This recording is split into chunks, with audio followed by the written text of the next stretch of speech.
And I'm sure today's thought of the day is very relatable with a few of you because this is like our family situations sometimes. So here's a quick question. Have you ever noticed how the harder you push someone to change, the more they resist?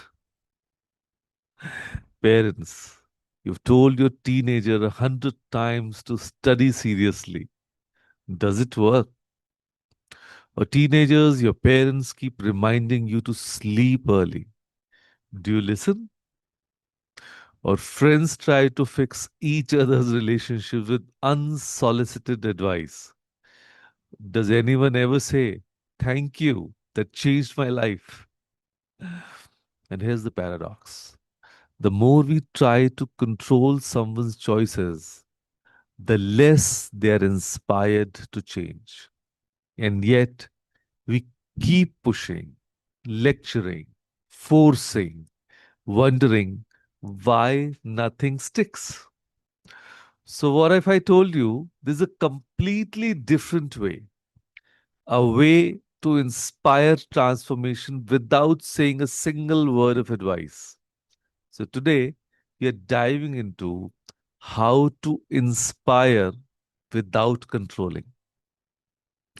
So, let me paint you a picture.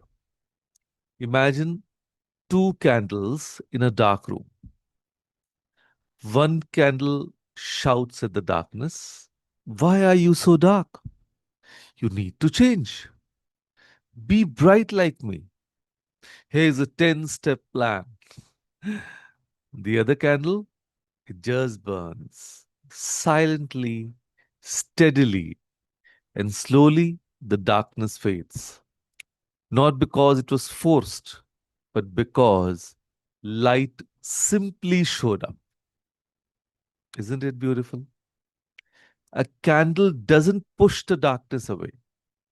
It simply burns and let others find their own path. And this is the heart of the matter. Control creates resistance, but inspiration creates connection. Think about it. When was the last time someone nagging you actually motivated you? Exactly. But when was the last time someone living their best life made you think, "I want that too"?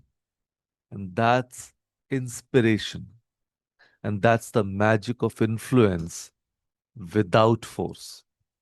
The truth: control is rooted in fear, fear that others won't make the right choice. But inspiration is rooted in trust, and trust that people will find their way when they see a path worth walking. So, how do we make this shift from controlling to inspiring? So, let me share four powerful mindset changes. Shift number one: from "do what I say" to "watch what I do." Parents, here's a reality check. You can't tell your child to read books while you are glued to your phone all evening. You can't lecture them about fitness while ordering your third helping of biryani and skipping your morning walk. Teenagers, same logic applies. You can't tell your younger sibling to stay off social media when you are posting 15 stories a day. You can't inspire your friends to be authentic when you are faking a perfect life online. Inspiration doesn't come from preaching, it comes from practice. When your child sees you reading before bed, they get curious. When your sibling sees you journaling or working out, they wonder what's in it for them. And that curiosity, that's the seed of inspiration. So be the change you want to see, not because you're performing, but because you've genuinely transformed. People don't follow instructions, they follow footsteps. Then shift number two. from fixing to witnessing. Here's where we all mess up. Your friend is struggling with a breakup. Your instinct? Move on. There are better people out there. Your teenage child is curious about exams. Your response? Just study harder. What's the big deal? And we think we are helping, but we are actually dismissing. We are trying to fix instead of witness. Inspiration happens when people feel seen, not solved. Sometimes the most powerful thing you can say is, I see you are struggling. I'm here. Not, here's what you should do. Just, I am here. Think about Mahatma Gandhi. Did he go around telling every Indian, you must protest like this? No. He fasted. He walked. He lived his truth so loudly that millions felt inspired to join.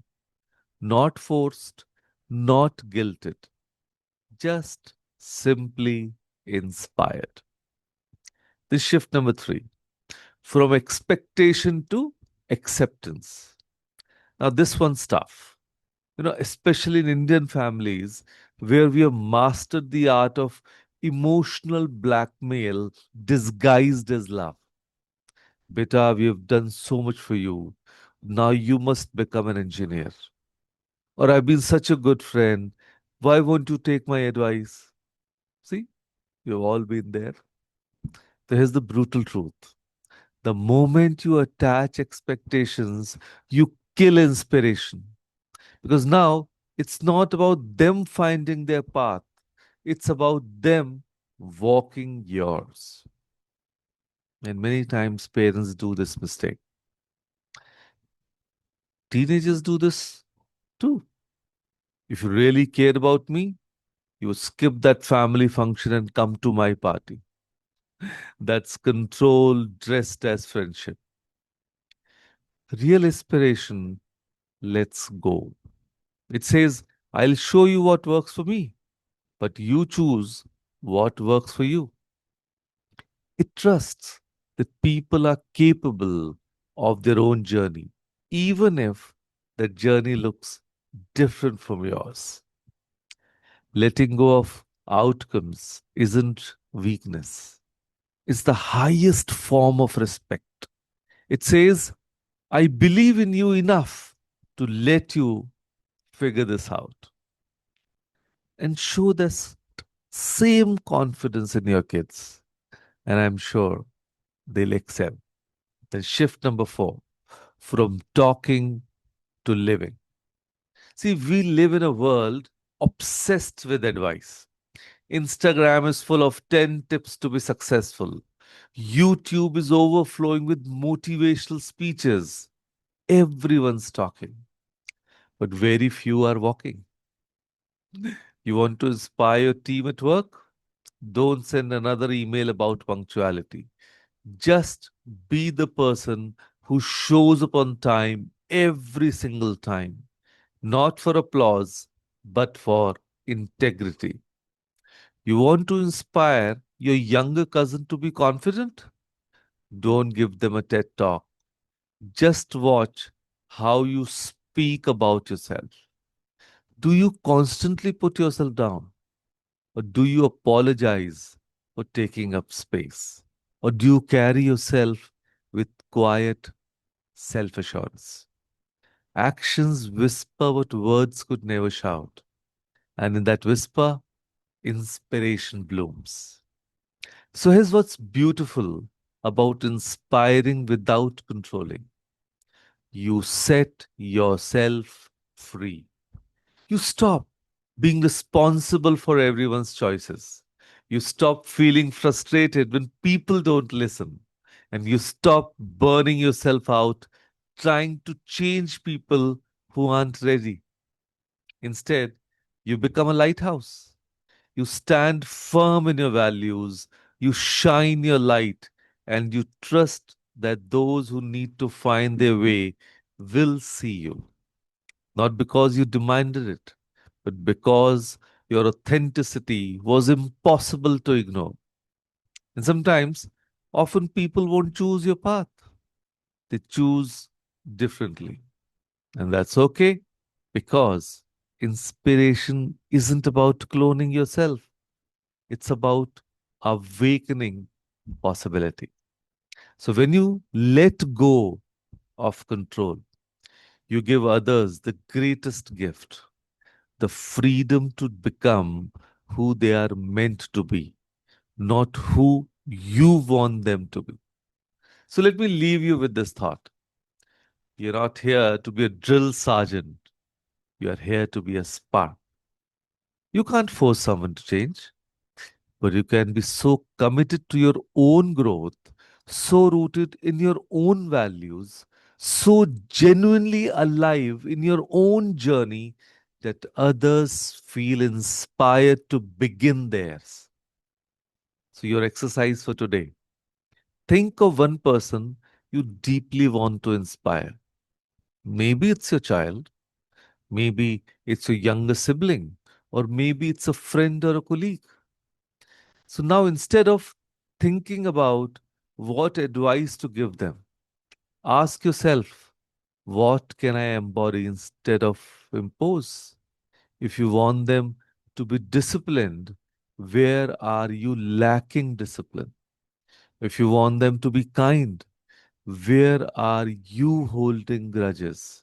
And if you want to be brave, where are you playing small?